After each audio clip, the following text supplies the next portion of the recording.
project that the president talks of as his pet project, we cannot see whether it is really taking shape or not. I think it's very important for Kenyan to evaluate and to critically analyze this government. And I think this is also a lesson that in future we don't need to elect candidates or presidential candidates or political leadership based on promises.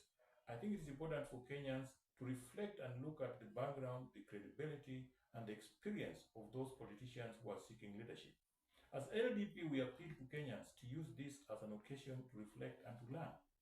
And I hope when the elections come in 2027, Kenyans will not make the same mistake of electing people with dubious characters, people who will promise things that they cannot deliver. It is a responsibility of Kenya Kwanza government to deliver and to ensure service delivery, efficient service delivery to the people of Kenya. It is not a favor the Kenya Kwanza government is going to do for the Kenyans.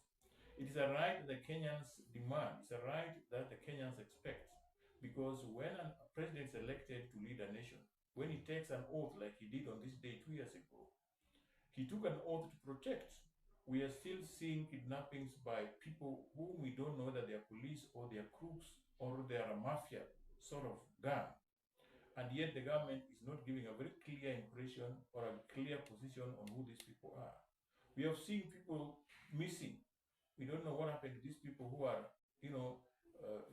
arrested or kidnapped by police, and nobody knows where they're taken or where their whereabouts are.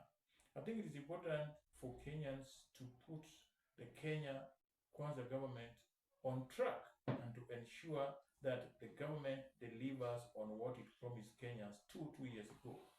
We are heading to the next elections, and I hope we will not make a mistake of electing leaders of similar character like the Kenya Kwanza regime, where we have a country being looted left, right. Corruption today in Kenya under the Kenya Kwanza government is something that not only Kenyans are scared of, but even foreigners who are looking forward to investing in this country cannot invest because they cannot trust whether the government will deliver. The taxes have been raised to an extent that majority of people cannot survive. People are living under hardship. The poverty level is increasing day by day.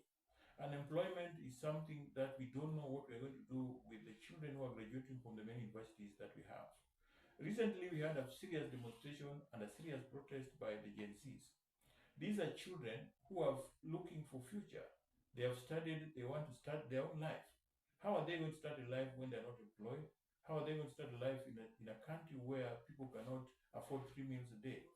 Now, when we evaluate Kenya Kwanza government, we are only seeing failures. As Liberal Democratic Party, this is a good opportunity for Kenyans to think deeply and to think strongly and to put up strategies in a way that when elections are called for, even if it is tomorrow, then we elect people that are tested to the position of leadership. We elect people that will live up to their own promises. We have a government which is trading or surviving on lies. Our heads down like the ostrich, even when serious things are happening. This is something that is a concern not only to us Kenyans. This is something that is a concern to other international, partners that are trading with Kenya. We are being told that the deal has not been signed, but it's not true. This is total lies. I watched the Minister for Transport yesterday trying to paint the government clean out of this. But already we know that they have signed a deal with Adani, and Adani is already waiting to take over the Jomo Kenyatta International Airport. The people of Kenya demands to be told the truth by the government of President Ruto and his cabinet. And the opposition must come out very strong. It's unfortunate that ODM is now quiet because a few of their members have been included in the government. But this is a betrayal of Kenyans by ODM that Kenyans trusted to be the voice of the opposition and the voice of the oppressed.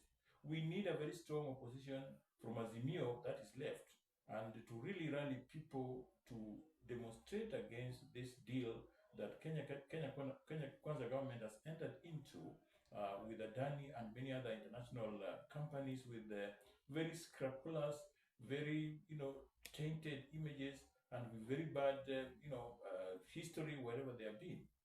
Due diligence should have been conducted properly, and this should have been an open tender to open open it to bidders from different countries, and the government should be able to tell Kenyans this deal or this concession seems to be done in secret and it is being done in a hurry. The question Kenyans should ask, why and who is behind this?